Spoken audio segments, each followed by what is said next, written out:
السلام علیکم ورحمۃ اللہ وبرکاتہ۔ پیارے دوستو اور بھائیوں، آج آپ حضرات کے سامنے حضور صلی اللہ علیہ وسلم کی ایک بہت ہی محبوب سنت پیش کرنے جا رہا ہوں، اور وہ ہے نکاح اور پھر اس کے بعد ولیمہ،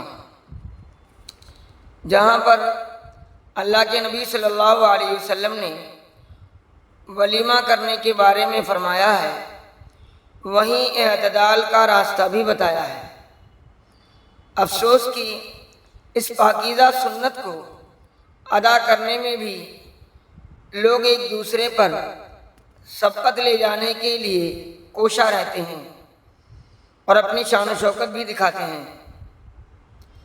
شادی کی تقریبات میں ولیمہ ایک ایسا عمل ہے جو سنت ہے۔ نبی کریم صلی اللہ علیہ وسلم نے اس کا بھی حکم دیا ہے، اور آپ نے خود بھی اپنی شادیوں کا ولیمہ کیا ہے۔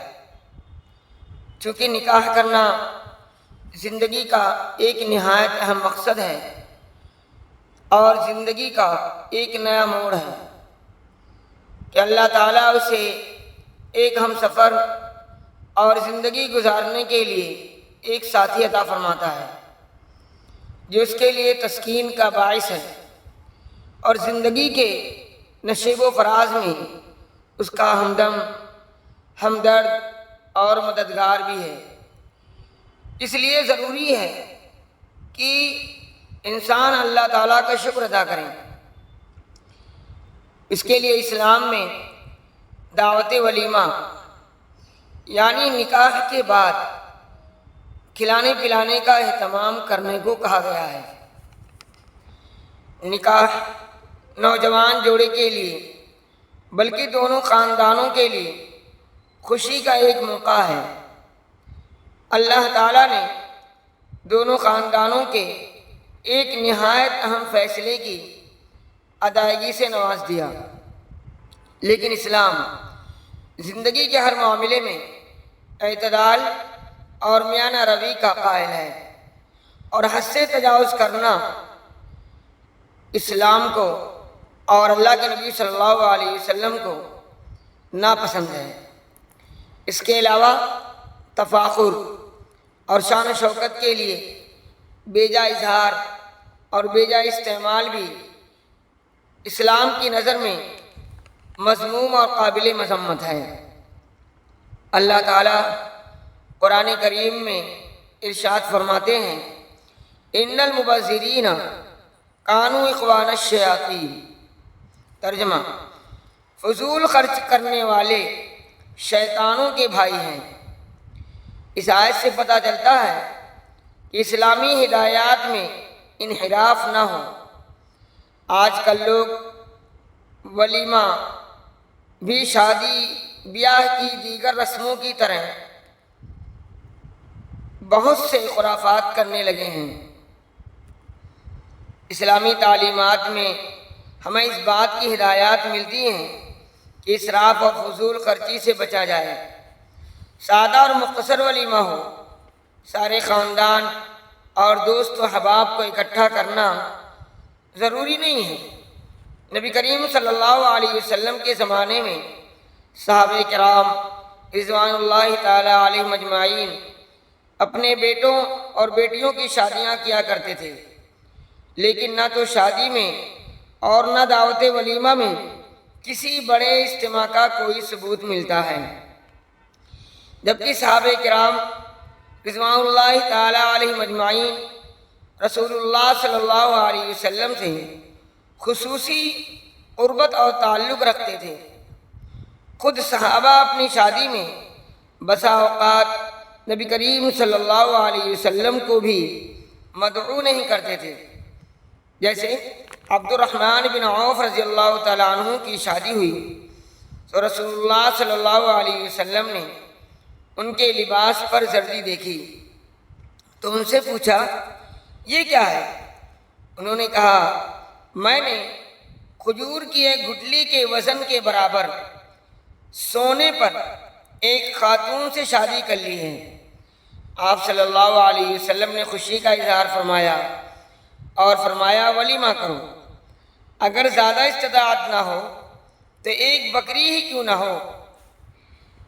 خیبر سے واپسی پر جب رسول اللہ صلی اللہ علیہ وسلم نے حضرت صفیہ رضی اللہ عنہا کو آزاد کر کے اپنے نکاح میں لے لیا تو راستے ہی میں مدینہ پہنچنے سے پہلے ہی آپ صلی اللہ علیہ وسلم نے حضرت صفیہ رضی اللہ تعالی عنہا سے خلوت فرمائی اور صبح کو ولیمہ کیا، جس میں کھجور، پنیر اور گھی کا ملیدہ بنا کر صحابہ کرام کی تواضع کی۔ نہ گوشت تھا نہ روٹی۔ یہ ایک سفر کا واقعہ ہے۔ آپ صلی اللہ علیہ وسلم کے ساتھ مجاہدین صحابہ کی ایک جماعت آپ کے ساتھ گئی تھی، جو خیبر میں آباد یہودیوں سے جہاد کرنے کے لیے آپ صلی اللہ علیہ وسلم کے ساتھ گئی تھی، تو آپ نے ولیمے میں ان کو شریک فرمایا۔ یہ ولیمہ بھی رسول اللہ صلی اللہ علیہ وسلم نے صحابہ کرام رضوان اللہ تعالی علیہم اجمعین کے تعاون اور مدد سے کیا تھا، چونکہ آپ صلی اللہ علیہ وسلم سفر میں راستے میں تھے۔ آپ نے یہ نکاح راستے میں فرمایا تھا، اور شباسی کے بعد آپ نے صبح صحابہ سے فرمایا من کان عندہ شیء فلیجیء بہ، جس کے پاس جو چیز ہے وہ لے آؤ۔ آپ صلی اللہ علیہ وسلم نے چمڑے کا دسترخوان بچھایا، کوئی کھجور لے آیا، کوئی پنیر لے آیا اور بعض نے ستو، ان سب کو ملا کر ملیدہ بنا لیا گیا۔ آپ صلی اللہ علیہ وسلم نے فرمایا یہ حضرت صفیہ رضی اللہ عنہا کا ولیمہ ہے۔ رسول اللہ صلی اللہ علیہ وسلم کا سب سے گراں اور مہنگا ولیمہ وہ تھا جو آپ صلی اللہ علیہ وسلم نے حضرت زینب رضی اللہ عنہا سے نکاح کے بعد کیا تھا۔ اس میں آپ صلی اللہ علیہ وسلم نے گوشت اور روٹی کا اہتمام فرمایا تھا۔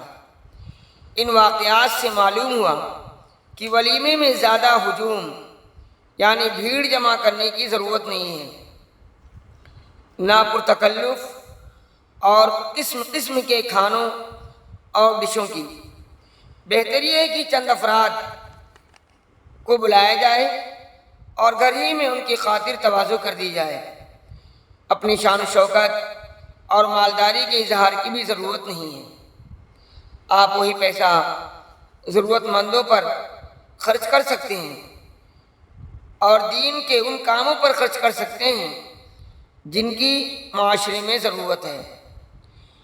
لیکن ایک تلخ حقیقت ہے کہ مسلمانوں کی مالداری دیکھنا ہو تو ان کے یہاں کی سگائی دیکھو، شادیاں دیکھو، ولیمے دیکھو، اور اگر غریبی دیکھنا ہو تو ان کے تعلیمی ادارے دیکھو، مساجد، مدارس اور امام و مؤذن اور دینی کام کرنے والے علماء کے حالات دیکھو۔ اللہ تعالی ہم سب کو آقائے مدینہ دونوں جہاں کے سردار محبوب رب العالمین کی طریقے کے مطابق زندگی گزارنے کی توفیق عطا فرمائے، آمین۔